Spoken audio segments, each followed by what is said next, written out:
posted that thing. Jennifer Aniston got mad after they called Jennifer Aniston out for liking Jamie Foxx's tweet. But he came out and he said this: I want to apologize to the Jewish community and everyone who was offended by my post. I now know my choice of words have caused offense, and I'm sorry. That was never my intent. To clarify, I was betrayed by a fake friend, and that's what I meant with they, not anything more. I only have love in my heart for everyone. I love and support the Jewish community. My deepest apologies to anyone who was offended. Nothing but love. Anyways, Jamie Foxx. And it's actually a pretty funny moment because, like, one, it's a very common like black colloquialism, right? It's a common saying in black communities. It has nothing to do with Jewish people at all, but it also simultaneously, in like extremely brain-rotted circles online, is utilized, or rather weaponized, against Jewish people as an antiquated way to drive additional ire towards the Jewish community. So it's a pretty funny merger of like two different cultures getting together and like not understanding what was going on. And because our brains are completely rotted and we just have no way of comprehending things in like a non-cynical way, immediately people just like jumped on board. And Felix had a pretty good tweet about everyone rushing to call black people anti-Semitic now. Oh, 100%.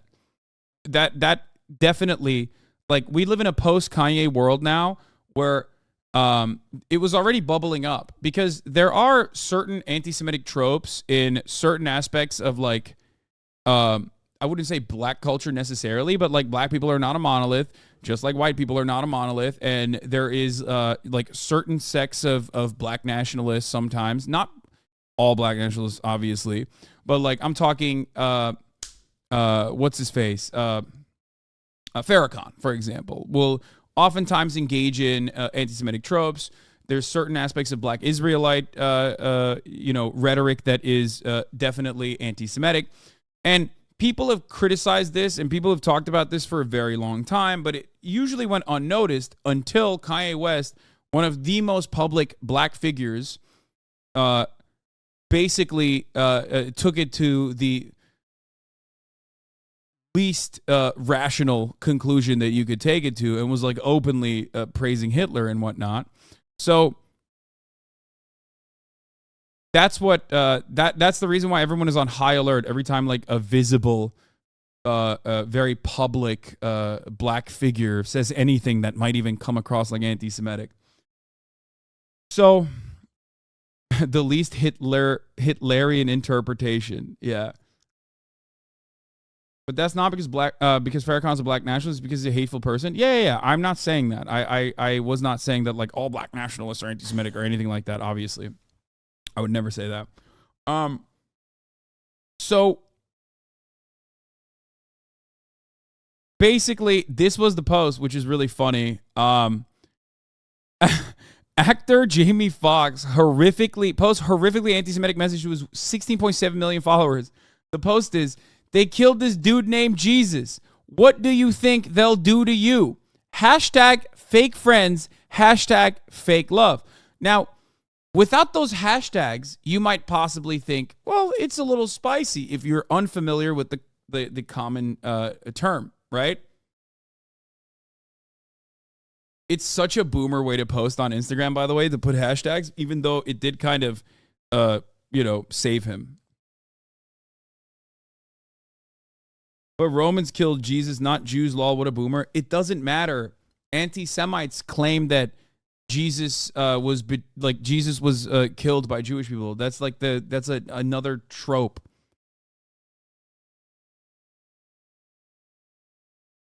So Jennifer Aniston blasted what do you call it? Jamie Foxx, because, she's a fake friend, which is ironic because here's what I have to say to that.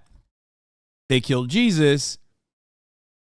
What do you think they'll do to you? One day they'll like your Instagram post, hashtag fake friends. The next day they will blast you on the timeline and call you a fucking anti-Semite. But like the fact that boomer ass hashtag fake friends is there very clearly shows, even if you don't understand the even if you don't understand that this is like a very common, what is the term? Is it idiom? Like a common thing a common phrase that people use. What, like fake friends? Is he saying like all Jews are fake friends? He's not saying that. So what the fuck do you think?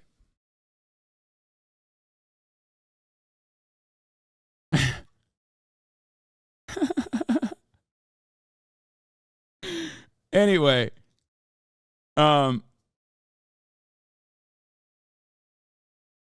so it was a pretty funny story, but there is one other layer to this story that I think is really interesting, that someone else posted on the timeline that I actually retweeted earlier today, and I want to show you that. Elad Nehorai, who is a former Hasidic Jew, who writes about extremism and anti-Semitism and how tech spreads both at the Daily Beast and JD Forward and more, had a really interesting take on the matter. He said, Jamie Foxx apologized, which, by the way, he didn't have to, right? Like, it was their fault.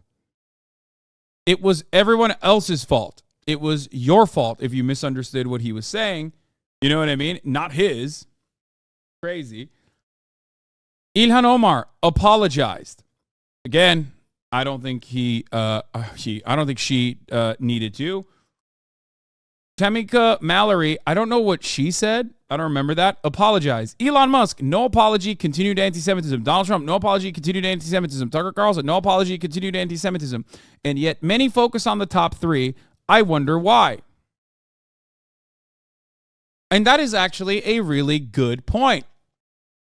Anti-Semitism, even if it's literally not anti-Semitic, like in the case of J.B. Foxx or Ilhan Omar, which is expressly anti-Zionist, it always becomes this massive issue.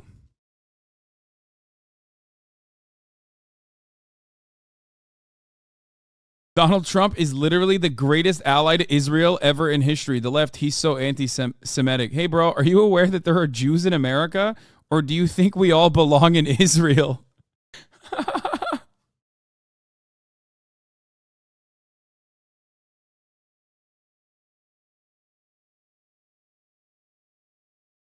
Anyway. So, yeah. If you are one, if you are white man, or if you're a white male conservative, holy moly, you can get away with a lot of anti-Semitism, okay? Just a lot. And most of the people who themselves are anti-Semitic will never cynically weaponize cares and considerations of anti-Semitism towards you. You know? They won't do that. They will not do that. It's cool. You're allowed to do and say whatever the fuck you want. Anyway.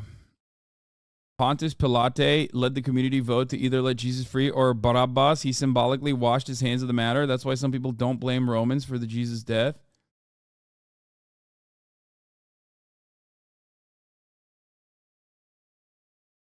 Did you see the N wokeness got mad about Jamie Foxx saying he's happy he killed slaves owners in Django? Yeah, I know. It was awesome. I love when you know, accounts dedicated specifically to ending wokeness in the media that are so upset about liberals constantly yelling about whatever. You got me addicted. I'm hanging on your lips. I don't wanna quit us.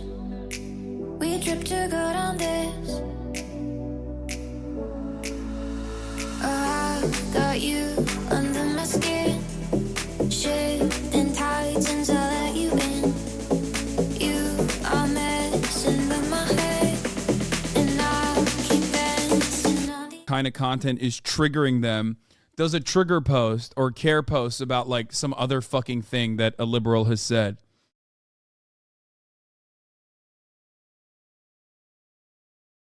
Oh, holy shit. I didn't even realize the first two people were POC. Yeah, they were all black.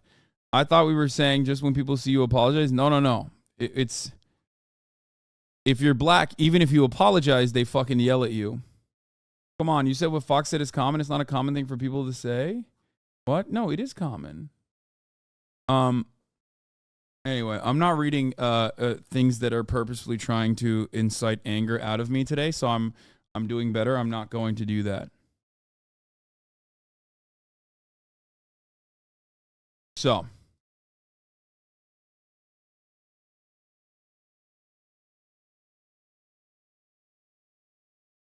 an argument here for the feeling of white on white adjacent when it's white folks versus like Kyrie and others. They assume it's from a hostile place like Hotep Black Israelite thing, so whites get a pass in their anti-Semitic feelings.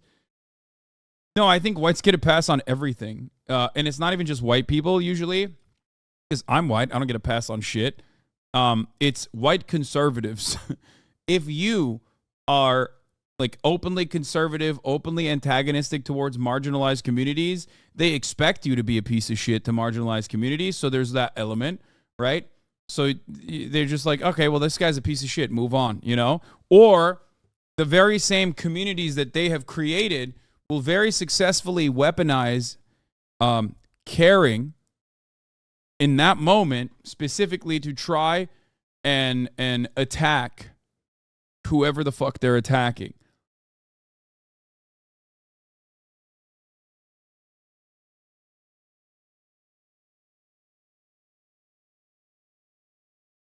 So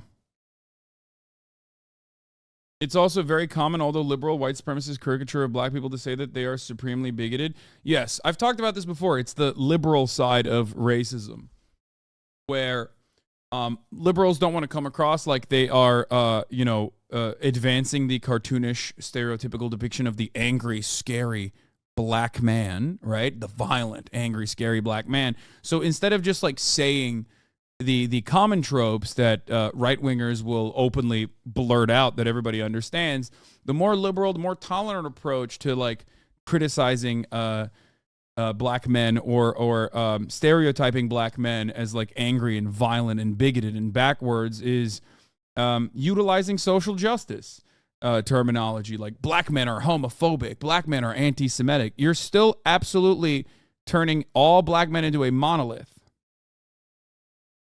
But if they're seeing a black person walking down a suburb, you bet your ass they're locking their doors. I mean, yeah, for sure. But yeah, like homophobia exists in every community. It's, there's homophobia everywhere. But given that whiteness is the default position, there's never like all white people need to account for their homophobia, because that's a silly thing. Because when you say that, you're basically just talking about everybody. You know what I mean? When you say nobody ever singles out white people in that regard, because why would you? That would be stupid. But that same consideration is never afforded to other marginalized identities, other marginalized communities in general, because they are otherized from the jump, and they're not seen as the default group. So everyone's always like, wow, the black community really has a lot of cleaning up to do with respect to homophobia.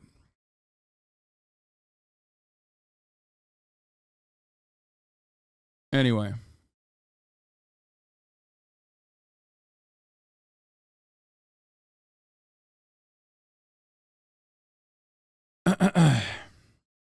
So, if you place yourself as a default, people won't use individual acts. Yeah, people won't use individual acts to generalize the in-group. Minorities don't get that benefit.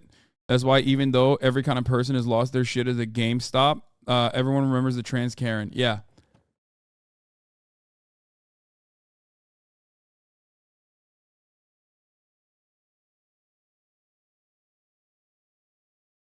Like I've talked about this before. When you are a member of a specific marginalized group, every action that you engage in, every step that you take is seen as a trope for all members of said in-group. Okay? If you're a trans woman and you get angry, just like the example you gave, then all trans women are like this. All trans people are like this. I mean, come on. They're so unreasonable. They're so crazy. They're so cringe, right? Immediately. a black person does a crime and everybody goes, look at black people. This is how it is. This is black culture. You know what I mean? Oh, it's just so violent, so aggressive. How do we deal with this? Like, no, that's just a person doing a crime, you know? Yes, you're right. One of the greatest examples of this is the black on black crime dog whistle that people use to dismiss white crimes. It's just crime. The irony there is black on black crime happens at, I believe, around like 89% or 90%. Except white on white crime also happens at the exact same percentage. But you never hear about white on white crime as a narrative. Turns out people do crime to those in their proximity. That's just normal. It's just a constant.